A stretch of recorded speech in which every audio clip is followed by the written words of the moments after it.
BMS academy में आपका स्वागत है। हमने पिछले सेशंस में देखा किस प्रकार हमने अलग अलग लेजर्स का प्रयोग करते हुए, सेपरेट लेजर्स का प्रयोग करते हुए परचेज और सेल्स की एंट्री को वर्कआउट किया था।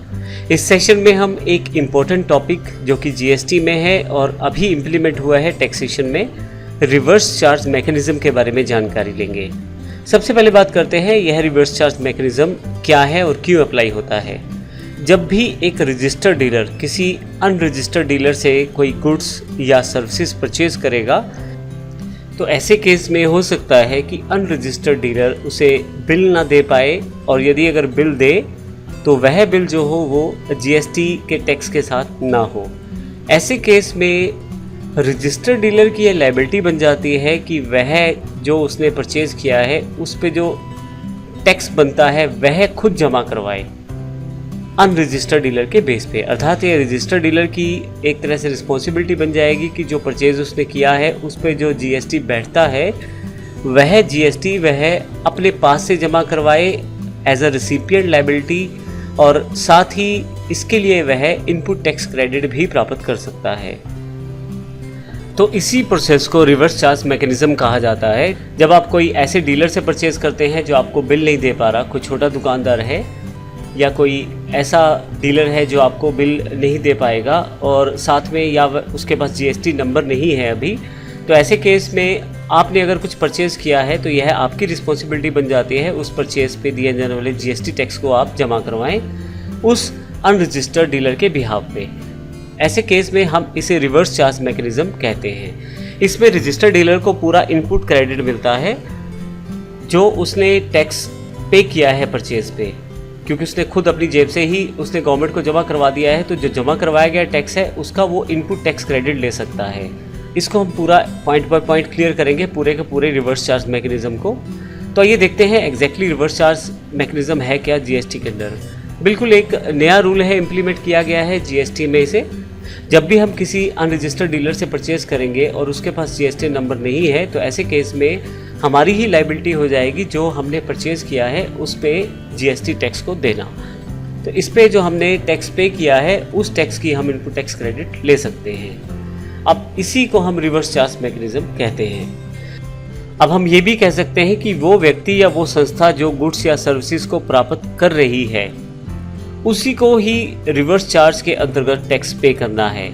इसमें जो व्यक्ति प्रोवाइड कर रहा है अर्थात सप्लायर है और वह अनरजिस्टर्ड है, तो इस केस में सप्लायर की रिस्पॉन्सिबिलिटी नहीं है टैक्स जमा करवाने की, रिसिपिएंट की रिस्पॉन्सिबिलिटी बन जाती है। इसीलिए इसे रिवर्स चार्ज मैकेनिज्म हम कहते हैं। यहाँ पे रिवर्स चार्ज के कुछ केसेस दिए गए हैं। सबसे पहला केस यही है कि जब हम किसी अनरजिस्टर्ड डीलर से कुछ परचेज करें, तो इस केस में ये ध्यान रखिएगा एक अनरजिस्टर्ड डीलर है, दूसरा रजिस्टर्ड डीलर है। तो अनरजिस्टर्ड डीलर से जब परचेज किया जाए किसी जीएसटी रजिस्टर्ड डीलर के द्वारा तो रिवर्स चार्ज मैकेनिज्म अलाउ होगा, तो वहाँ पे रिवर्स चार्ज मैकेनिज्म इम्प्लीमेंट होगा।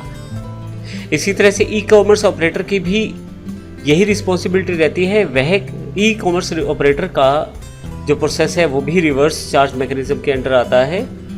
इसके अतिरिक्त सेंट्रल और स्टेट गवर्नमेंट के द्वारा निर्धारित किए गए या नोटिफाइड किए गए सप्लाईज अर्थात वस्तुओं या गुड्स या सर्विसेज की सप्लाई जिन पे रिवर्स चार्ज एप्लीकेबल है नोटिफिकेशन के अकॉर्डिंग सेंट्रल या स्टेट गवर्नमेंट में, वो भी रिवर्स चार्ज के अंतर्गत आती है। यहाँ एक बात ध्यान रखिएगा, जो सप्लाई रहती है वो इंट्रा स्टेट रहती है, अपने ही राज्य में रह सकती है। यदि आप किसी दूसरे राज्य से परचेज करते हैं तो ऐसे केस में वह रिवर्स चार्ज के अंतर्गत नहीं आएगी। अब यहाँ पे सबसे इम्पोर्टेंट पॉइंट जो रिवर्स चार्ज से रिलेटेड है, जो मैंने रेड बॉक्स में नीचे दिखाया है, आप 5,000 रुपये तक की परचेज कर सकते हैं किसी भी अनरजिस्टर्ड सप्लायर से एक दिन में। यदि आप इससे ऊपर जाते हैं, जैसे मान लीजिए 6,000 या 7,000, तो उस केस में पूरी अमाउंट जो 6,000 या 7,000 या 7,500 अमाउंट है उस पे आपका रिवर्स चार्ज मैकेनिज्म के अकॉर्डिंग आपकी रिस्पॉन्सिबिलिटी बन जाएगी कि आप उसका जो टैक्स है वो गवर्नमेंट को जमा करवाएं।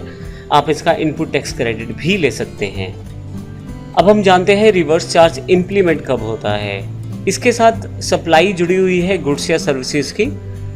जैसे कि मैंने पहले कुछ बेसिक सेशंस में आपको बताया था कि यहाँ पे सप्लाई से रिलेटेड सारी जानकारी है जीएसटी में। अब यहाँ पे परचेज सेल्स के बजाय सप्लाई पे आधारित है पूरा का पूरा जीएसटी प्रोसेस। अभी हम यहाँ बात करते हैं कि रिवर्स चार्ज कब इम्प्लीमेंट होता है। रिवर्स चार्ज जब आप कोई गुड्स या सर्विसेज को रिसीव करेंगे तो जो रिसीव करने की डेट है उस डेट पे वह इम्प्लीमेंट होना चाहिए। और यदि आपने कोई पेमेंट दिया है तो वो जो डेट है पेमेंट का, उस डेट के आधार पे आप रिवर्स चार्ज को इम्प्लीमेंट कर सकते हैं। अब यहाँ पे डेट ऑफ पेमेंट के साथ भी कुछ रूल जुड़े हुए हैं। डेट ऑफ पेमेंट क्या मानी जाएगी? जब आप सप्लायर को पे करते हैं बैंक अकाउंट के द्वारा, जो डेट है बैंक अकाउंट एंट्री की वह डेट मानी जाएगी। इसके अतिरिक्त जब आप अपनी अकाउंट्स में उस पर्टिकुलर रिसिपिएंट्स रिकॉर्ड्स को चढ़ाते हैं, पेमेंट्स की डिटेल रिकॉर्ड को, तो भी वह डेट मानी जा सकती है। इसके अलावा जब सप्लायर ने आपको इनवॉइस या बिल इशू किया है तो उस इनवॉइस के इशू होने के 30 दिन के पश्चात इमीडिएटली अगले 30 दिन के अंदर अंदर की डेट मानी जा सकती है। तो इस तरह से हम ये देखते हैं कि रिवर्स चार्ज जो है वो कहाँ अप्लाई होता है, किस तरह से इम्प्लीमेंट होता है। ये सारी जानकारी जो दी है मैंने, ये रिवर्स चार्ज की बेसिक्स जानकारी है। अगले सेशन में हम बात करेंगे इसे अकाउंट्स में किस प्रकार से हम ला सकते हैं, या टैली में हम किस किस प्रकार की एंट्रीज के साथ इसको ला सकते हैं। धन्यवाद।